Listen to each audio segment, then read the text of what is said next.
La tenemos en línea, telefónica, en este caso, la doctora Gabriela Neme, concejal del Justicialismo por Nuevo País y también, bueno, abogada del Foro Local. Gabriela, ¿cómo estás? Buen día, gracias por recibirnos. Buen día, Liliana. Bueno, muchas novedades te hemos visto más que activa en los últimos días y no, nos preguntábamos, ¿no?, cómo ha quedado todo esto que se relaciona con la posibilidad o no que se le da a la persona que tiene COVID-19 de hacer pasar por ese proceso en el domicilio particular si al menos no siente esos síntomas graves, ¿no? ¿Cómo se está desarrollando esto en la provincia? Teniendo en cuenta también estos incidentes de el hecho de que se forzó la entrada a través de un allanamiento con presencia de un juez de un ciudadano formoseño y se lo llevó sí o sí a un centro. La verdad, Liliana, que esto es desconcertante. El gobierno cambia permanentemente sus criterios y sus protocolos y después da marcha atrás. Ayer habían anunciado que cambiaban, que las personas menores de 60 años asintomáticas o con síntomas leves iban a hacer el aislamiento en su domicilio. Hicimos una recorrida a la tarde por los centros y nos manifestaron que a partir de las 4 de la tarde más o menos le comunicaron que volvieron para atrás, que ahora van a volver a ir todos a los centros. O sea que nos desconcierta a la gente, no tienen un plan, improvisan, pero en esa improvisación se van llevando puesto todo, porque se estaban llevando puesta la salud mental de las personas en sus casas están muy agobiadas. Ayer con el doctor Swisher decíamos, volvimos como en la peor época de los varados, a estar casi 20 horas con el celular asistiendo, conteniendo, yendo de una punta de la ciudad a la otra, por la desesperación de la gente de que hagan lo que le hicieron a Gustavo, romper la puerta para llevar a un paciente COVID como si fuera un delincuente. Igual después de Gustavo se frenaron los allanamientos, las órdenes de allanamiento, y bueno, estamos a la expectativa haciendo una especie de call center dentro del equipo para sostener y contener y ir pasando incluso a médicos amigos algunas consultas que a nosotros nos superan, ¿no? Claro. Se escucha decir, bueno, en los vivos que ustedes hacen que hay, digo con el doctor Swisher, no pues digo en plural, que hay que tener en cuenta la ley que toma o da el marco para que el paciente elija el proceso, ¿no? En más de una oportunidad lo he escuchado. ¿Hasta qué punto eso se aplica en pandemia, Gabriela? Teniendo en cuenta, bueno, que digo, desde el Consejo Provincial de la Emergencia siempre explican que hay protocolos y que los define la provincia. A ver, en realidad la ley es la ley de la salud, la ley de pacientes, esa Sí, yo permanentemente hago mención. La pandemia no puede suprimir los derechos, ¿no? Eso es un concepto básico en el país, en el mundo, salvo que, bueno, para el senador Bayar en pandemia no hay derecho, eso es el criterio del gobierno de la provincia de Formosa, y ellos creen que sus protocolos pueden violar y violentar la Constitución y las normas nacionales. No puede un protocolo provincial violar una ley nacional en forma permanente. La Corte lo ha dicho en los fallos que ha sacado. La restricción de los derechos se puede dar de modo excepcional por un corto periodo de tiempo, tiene que ser razonal, tiene que ser proporcional, y esto no lo es, porque la ley del paciente, ¿qué te dice a vos, paciente, o que estás transitando una enfermedad? Que tenés derecho a elegir el tratamiento, que tenés que dar tu consentimiento informado para internarte, que tenés que ser tratado con dignidad, que tenés una serie de normas que si a vos te buscan en tu casa, te intimida, porque en realidad antes de proceder picabea rompiendo la puerta, los 86 pedidos de allanamientos anteriores que se frenaban, lo que producían es que no rompían la puerta porque terminaban intimidando tanto a la persona que terminaba accediendo, porque La policía va, no es que te invita a ir a un centro, te dice que si no vas, te van a romper la puerta, van a entrar a tu casa, te van a llevar por la fuerza, te van a armar más causa, que te vas a ir preso, que vas a pagar multas de arriba de los 50.000 pesos. Y bueno, la persona termina agobiada y dice, me voy, pero no por su propia voluntad. Se va amenazado, intimidado y violentado por la policía, porque lo que está pasando, Liliana, es que estamos en un estado policíaco como estuvimos en los primeros meses del año, enero y febrero. Es terrible lo que está pasando. Cuando el propio Pietragala, Cafiero y Fernández reconocieron que en Formosa había violencia institucional, estamos con ese nivel de violencia de la policía. Gabriela, creo que este punto por ahí ha quedado claro, al igual que el del gobierno de la provincia, que siempre lo pasamos también con relación a este tema. Hay otro que por ahí nos interesa también y que tiene que ver con una convocatoria que se hace para este fin de semana. Hemos visto que, bueno, estás definiendo que sería importante que la gente forme parte. Si nos puedes ampliar un poco más estos conceptos, de qué se trata, dónde se va a hacer. Sí, mira, son tantos los pedidos de los distintos sectores y colectivos de que hagamos algo, de que marchemos, de que no nos dejemos avasallar, que con el equipo estuvimos diciendo qué hacemos, porque en realidad hoy para mí, y no desacredito lo que hagan los otros, pero para mí una marcha no es prudente, pero no porque nosotros seamos los focos de los contagios ni todo lo que nos acusan, sino porque tenemos un sistema de salud colapsado y por respeto a los médicos que están agotados, que están cansados, me parece que no es el momento. Entonces, armamos una movilización virtual, sabemos que hoy tenemos que amigarnos con la tecnología y que hoy es el medio para estar juntos, para convocarnos, para escucharnos, para levantar la voz.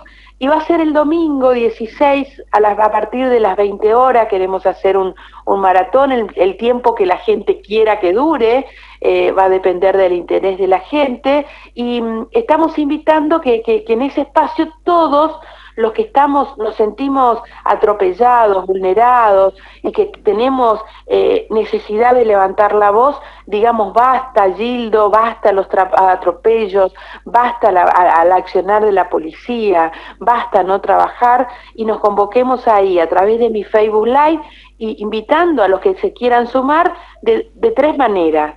Una es si quieren mandar el video para invitar, así como está circulando el mío. Yo quiero que todos sean protagonistas, no quiero ser solo yo. Otro, participando ese mismo domingo del vivo. Y la tercera forma, acompañando desde el Facebook en el vivo, ¿no? Por escrito, estando presente. Pero también pueden hacer, si no quieren estar en mi vivo, en mi Facebook, que lo hagan desde su Facebook, hagan su propio vivo, hagan su propia placa, su propio video. Digo, que el domingo 16 sea un día donde las redes, después del clásico de fútbol, le digan a Infran de que no es el camino, de que el avasallamiento de los derechos no es el camino, y que el pueblo le dice basta, que estamos agobiados, que necesitamos transitar el dolor que estamos viviendo en esta pandemia de la mano con los derechos. No puede ser que Infran tenga el gobierno con más años en el poder y con menos respiradores para nuestro pueblo y con más avasallamiento de derechos. No lo vamos a permitir. Ajá. Entonces, de lo que ha quedado claro, va a ser virtual para la gente que estaba preguntando y por ahí hasta se preocupaba, ¿no? Por el tema de la concentración de personas. En breve se supone, no es que se supone, tiene que pasar, Gabriela, que nos van a notificar de qué manera seguimos. ¿Qué opinión te merece todo esto? Amerita por la cantidad de crecimiento de casos, también por los fallecidos que se comunican lastimosamente diariamente, no bajan de 9, está complicada la situación. Pero aún así en este contexto no queríamos tu opinión, si amerita seguir en fase 1 o tomar otro tipo de recaudos. No sé qué pensás. No, yo creo que claramente tenemos que seguir con protocolos. Toda la vida creo que la pandemia vino a cambiarnos, que esto va a durar mucho, que tenemos que aprender a convivir con el virus. Ahí hicieron un video que dicen queremos vivir con el virus. No, tenemos que, me lo editaron, tenemos que aprender a convivir con el COVID, pero la gente necesita trabajar, Lili. Yo estuve en la zona del mercadito, la presión policial que tienen, ellos necesitan comer, necesitan llevar el pan a su mesa, necesitan pagar la luz, les están amenazando con cortar la luz. Estuve con los mesiteros del circuito que me dijeron necesitamos vender algo para llevar el pan a nuestra mesa, o sea, si no, no se van a morir de COVID, pero se van a morir de otras enfermedades que genera la desnutrición o la falta de una buena alimentación. Creo que el gobierno tiene que entender esto, que tenemos que cuidarnos, que tenemos que cambiar el chip, que en realidad la mesa de información diaria no puede ser que sea siempre en forma de manipulación con el miedo nos paraliza, el miedo no nos permite tener conciencia, el miedo genera una reacción diferente. Trabajemos con talleres todos los días con médicos, con enfermeros, con nutricionistas, tomando conciencia de cómo cuidarnos, pero no encerrándonos. No es la forma. El virus, si nosotros usamos barbijos, si mantenemos las distancias y si usamos la higiene, aprendemos a no tocarnos con las manos la cara o a sanitizar lo que llevamos a casa, al virus lo matamos. Entonces es cuestión de tomar conciencia. No digo que el virus no sea grave, no digo que la vida va a ser normal, pero tiene que ser con protocolos. No puede ser que vos tengas en una carnicería 10 personas y que no puedas tener en un comercio 2 o 3. No hay razón para decir esto sí y esto no. ¿Qué es lo esencial? Lo esencial es poder laburar para llevar el pan a tu mesa. Claro. ¿Cómo ves hoy por hoy, digo, en ese contexto, la manera en la cual se está visualizando, se está comunicando todo lo que pasa? Y digo porque, bueno, cada vez se siente más, al menos esa es la sensación que se da, ¿no? Más agresión por redes sociales, en este caso, y hasta medios, ¿no? Buscando culpables de todo lo que pasa. Digo, ¿hay culpables? ¿Las marchas incidieron en que esto explote? El hecho de que se haya conseguido un fallo de la Corte para que ingresen más personas a Formosa que estaban en una larga lista, también otras cuestiones que se fueron coincidiendo, que se fueron avanzando a través de la justicia. ¿Todo esto marcó que Formosa tenga tantos decesos hoy por hoy, Gabriela? Mira, yo no creo que haya marcado, porque vos pensás que el protocolo para ingresar a Formosa es tenés que traer un PCR negativo y cuando ingresás te hacen otro PCR. ¿Cómo puede entrar por ahí el virus? El virus entra por el descontrol de la frontera. Sigue habiendo gente que viene. Tenemos un caso, ayer me denunciaron y por prudencia no lo hice, en el barrio Guadalupe, que vino una mujer de Alberdi a tener familia. Y esa mujer que entra de Alberdi entra sin ningún protocolo, sin ningún PCR. Entonces, ¿de qué me hablan de buscar culpable? Digo, esto pasa en el mundo. Pensar y mirar los números del 5 de marzo para atrás y vas a ver que veníamos con un promedio de 30 casos y después del 5 de marzo había 50, pero ya venía produciéndose la multiplicación de casos, que no tiene nada que ver con las marchas, porque si tuviera que ver con las marchas, después de 2 meses y después de tanto encierro decretado por Infran, se tendría que haber frenado. Pero ¿cómo explica el gobierno que no se frenen los contagios a pesar de querer tener fase 1? ¿Cómo explica que haya mayor cantidad de muertos? Ayer leía lo del chico que murió, que lo hacen pasar por COVID. Hay muchas muertes que los hacen pasar por COVID, Lili. Yo no digo que no hay muerte por COVID, no quiero que se malinterprete, pero hay otras muertes, como el chico que lo operaron del ojo, que no saben por qué lo operaron del ojo, hablan de que hubo, un accidente dentro del hospital, evita, y se lo entregan en un cajón cuando ya tenía 3 PCR negativos anteriores. Entonces, realmente, esto de querer buscar un culpable te hace dar cuenta de que quieren justificar lo injustificable, y el nivel de agresión que tienen en la mesa COVID es realmente porque no saben para dónde ir, porque nunca planificaron la salud. ¿Cómo puede ser que Formosa, que tiene la mitad de habitantes de Corrientes, tenga muchos más pacientes COVID activos? ¿Cómo puede ser que nosotros tengamos 132 camas después de 25 años de gobierno y después de habernos encerrado un año para preparar el exitoso sistema sanitario formoseño, y Corrientes tenga un hospital de campaña de mil camas? O sea, algo se hizo mal. Y esto no quiero decir que los contagios, porque yo podría salir a decir, no, los contagios los trajo Infran, o no, los contagios se producen porque es una pandemia. Ahora, salir a buscar culpables, usar todo el aparato del gobierno para pagar pautas, para sacar afiches diciendo que yo soy, ayer lo decía la diputada Parola, que Neme tuvo éxito con los contagios. Es perverso decir que yo quería que haya más contagios. Tengo mis hijos, tengo mi familia, tengo amigos, digo, eso habla de su grado de perfección mental de cada uno de ellos, del que lo dice. Allá ellos con eso. Y vos fijate cómo será su agresión, que lo que les molesta es que yo lleve mi cruz en el pecho, porque todos salen a pegarme de que hablo de Dios. ¿Qué le molesta que hable de Dios? Porque hablo de Dios, porque creo en Dios, porque cada vez que salgo a la calle invoco al Espíritu Santo para que me guíe, porque me equivoco, me puedo equivocar, quiero tener discernimiento, quiero tener paz. Por eso hablo de Dios, porque creo que Él en parte permite este dolor para que podamos realmente salir adelante con mejores valores, porque los valores que tenemos nos están llevando como sociedad a un lugar, a un camino sin salida, y tenemos que reencontrarnos en la empatía, en la solidaridad, en la mirada al prójimo, y eso no lo tienen, porque si ellos salen a buscar culpables, porque no tienen la mirada de decir, bueno, me equivoco. Yo cuando me equivoco digo, bueno, perdón, me equivoqué, no era por ahí, ahora es por acá, y somos todos humanos, pero ellos se tendrán que hacer cargo del nivel de agresión porque la gente no los tolera más. Lili, ayer encima, vos decime, esto que me preguntabas de la fase 1, ¿qué esencialidad tenía para el gobierno, para Infran, salir a inaugurar una estatua? En plena fase 1, cuando tienen a la gente encerrada y al laburante sin poder trabajar, ¿ellos pueden andar por la calle para inaugurar una estatua? Es una falta de respeto.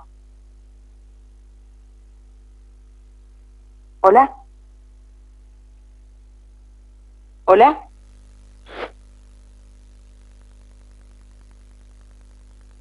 El micrófono creo que está bien. Gabriela, ¿se escucha?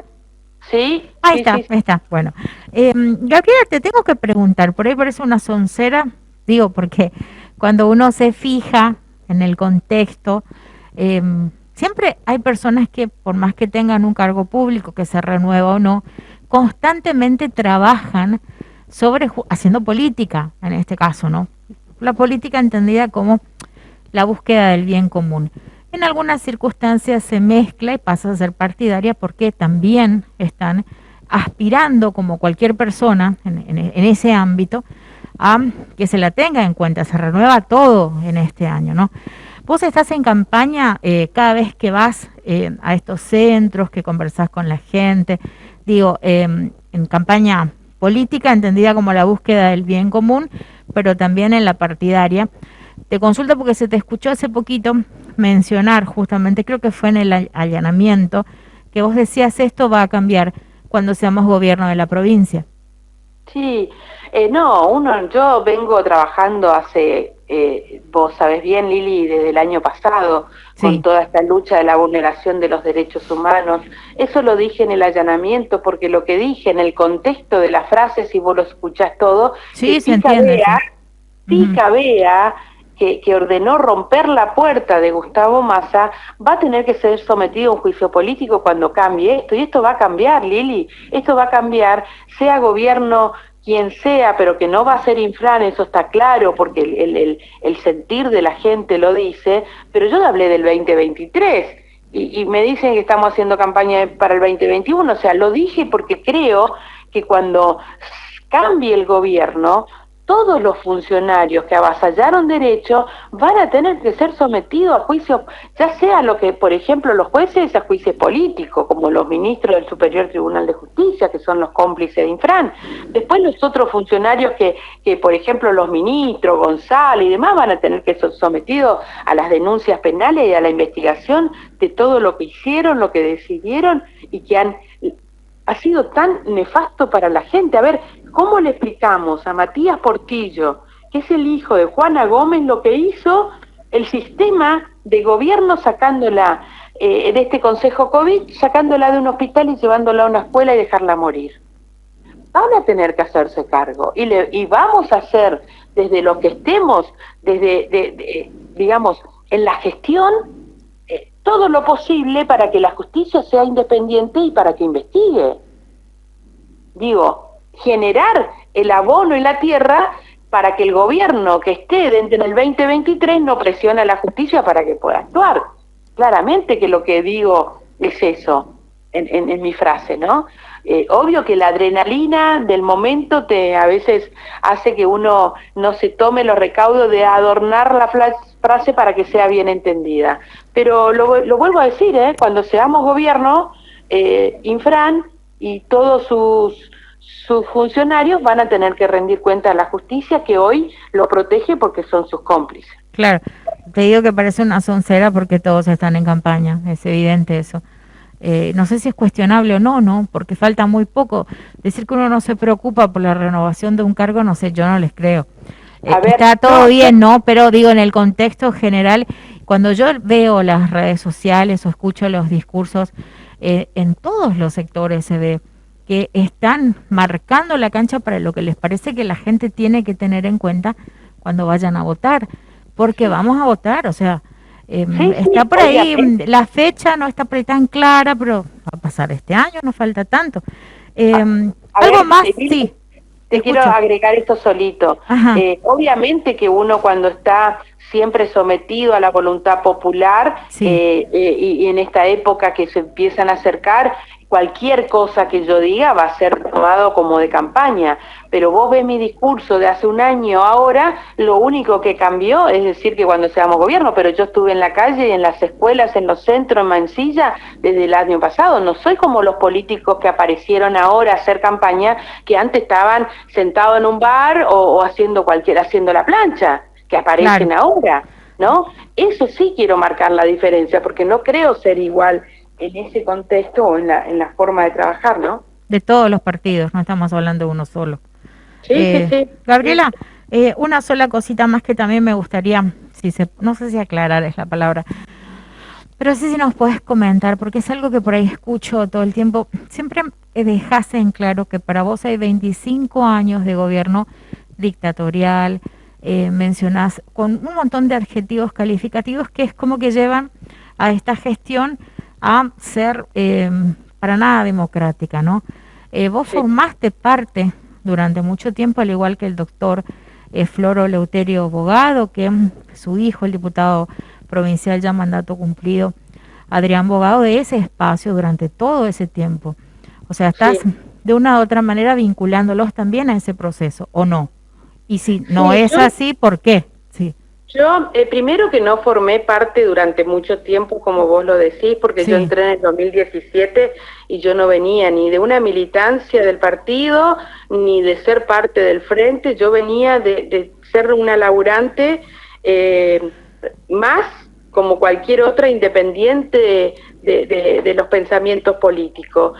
Sí, entré por el frente, pero entré con un acuerdo porque a mí me parecía que la llegada de Joffre a la intendencia había generado una esperanza dentro del peronismo de una forma de hacer política diferente. Yo veía que Joffre en su gabinete había puesto muchas mujeres, había puesto jóvenes, empezó a trabajar, a cambiar lo que era la ciudad, generó ese paseo costanero que a la gente recuperó espacios que desde la cultura nos pareció interesante. Entonces cuando a mí me ofrecen ir en un sublema con una alianza de lo que era Evita Vive, que yo reconozco en Adrián un tipo con muchos valores, que sí tendrá que explicar él por qué tanto tiempo estuvo acompañando a Infran, pero a mí me parecía una buena alianza, Bogado, Joffre, y yo entré desde ese espacio, si bien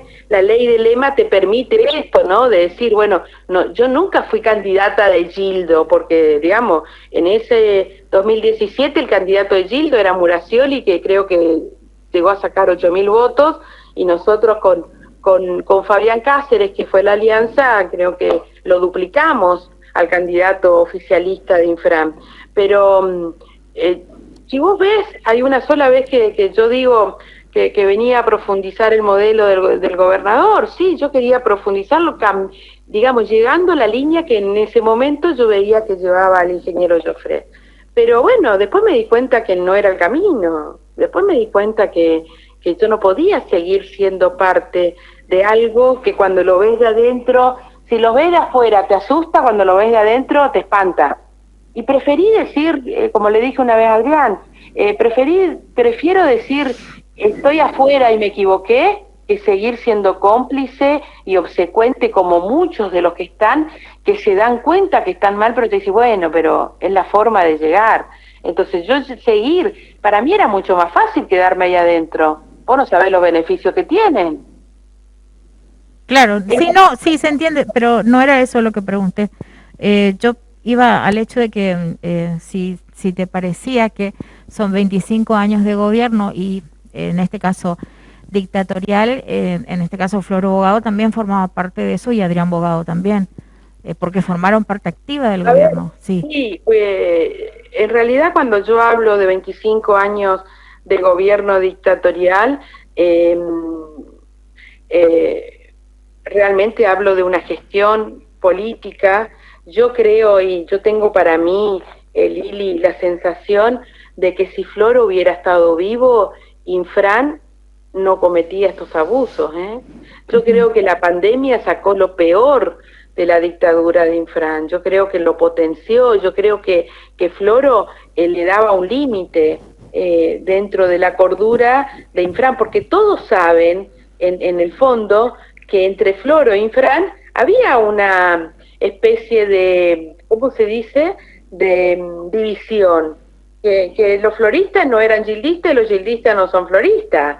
Eso estaba. ¿Y cómo será que estaba? Que yo lo conozco, que mi marido, que era el abogado de Floro, rindió 9 veces para ser juez con 6 ternas primero y nunca lo nombró Infran porque era gente de Floro. O sea, siempre hubo una disputa, una división y una forma diferente de hacer la política. Ahora, ¿por qué Floro acompañaba la fórmula sabiendo que había cosas que estaban mal? Y bueno, eso ya Floro no lo puede contestar y quizás claro, sí, Adrián lo pueda contestar, ¿no? Yo no puedo hacerme cargo de ello. Sí, me di cuenta y entré a la política en el 2017 porque me di cuenta cuando, yo siempre cuento esta anécdota, Lili, cuando mi hijo Matías me dijo yo no vuelvo a Formosa, me di cuenta que siempre critiqué, porque siempre critiqué lo que pasaba en Formosa y no era la forma es desde adentro, la forma es entrar y desde adentro generar los cambios.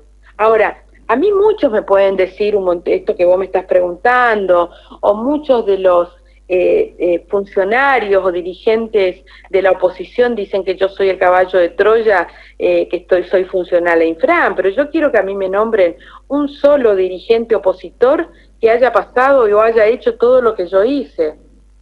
claro. Y ahí lo hablamos, porque creo que hoy Infran no tiene más oposición de la que le estoy haciendo todos los días en la calle, en las redes, en las denuncias penales que le hago. Realmente estoy ejerciendo una oposición porque no quiero esto para mis hijos. Claro, y creo que todavía no te pude preguntar porque hace rato no conversamos, Gabriela. No sé qué te pareció esa reunión que tuvo el primer mandatario provincial con Luis Naidenov. Fue antes de que se decretara esta fase 1 nuevamente, ¿no? Pero se había hablado al menos de que se iban a escuchar algunas ideas de la oposición. No sé si tuviste contacto, cómo tomaste, digo, esto que ocurrió. La verdad que la foto a mí me sorprendió, las imágenes, la sonrisa, me sorprendió en el contexto que se dio. Ahora, Luis Naidoo es un senador de la oposición, yo aplaudo que hay que generar espacios de diálogo y de consenso. Ahora, yo en el lugar de Luis hubiera hecho otra cosa. Yo hubiera comunicado a la gente primero, antes que me iba a ir a reunir, hubiera avisado mediáticamente, como sea, que iba a estar en esa reunión con Infran para ver qué quería la gente que yo haga en esa reunión, porque uno es representante. Le hubiera dicho a Infran que iba a ir, pero iba a llevar a algún representante de los comerciantes, de los gastronómicos, de los padres que querían la escuela para que sean también voceros. Pero también a mí me pareció que la comunicación, o sea, yo le hubiera planteado, no solo haber ido a llevarle mis propuestas a Infran, sino que le tenés que decir a Infran, Infran, estás avasallando derechos de los formoseños, tenés que frenar. O sea, yo no vi en la comunicación de Luis, obvio que no sé lo que pasó ahí adentro, que él le haya dicho que viene a ponerse a disposición, pero que el pueblo no aguanta más, que se están avasallando derechos, que no pueden llevar a la gente obligatoriamente a los aislados. Un montón de cosas hubiera planteado antes de darle la propuesta. Entonces, generó una especie de desconfianza en la gente esa reunión, que después encima Infran sale con unas medidas mucho más inconstitucionales y mucho más agresivas contra la gente. Entonces vos decís, ¿se dio un espacio de diálogo o Infran usó la foto para decirle al pueblo, yo no soy un tirano, yo hablo con la oposición? Yo siento que a Naidoo no lo usó Infran, porque salieron todos sus funcionarios obsecuentes a mostrar la foto y decir, Infran dialoga. Yo creo que fue un uso político de Infran, otra vez con su picardía, para debilitar a la oposición de Naidoo. No, claramente creo que es así. Bueno, ¿hay algo más que nos quieras decir? Porque hace mucho no conversamos. No, decirles a todos que son momentos muy difíciles, que todos tenemos un familiar, un amigo, un conocido que está muy grave o que perdió la vida, pero como mujer de fe pedirle que tengamos esperanza, pedirle que tengan fuerza, pedirles que sonrían, aunque sea con un chiste forzado, porque eso genera buenas endorfinas para el cuerpo, pedirles que se cuiden, que dupliquemos los cuidados de la higiene, de la distancia, del barbijo, que si te podés quedar en casa y te quedes en casa para ayudar, pero si tenés que salir a trabajar, te acompaño. Entiendo que es importante que entre todos nos cuidemos, que tengamos empatía, que tengamos solidaridad y que pronto, cuando nos querramos acordar, esto habrá pasado, esta pesadilla va a pasar, y por eso es importante esforzarnos para cuidarnos y que para que cuando pase tengamos la menor pérdida posible.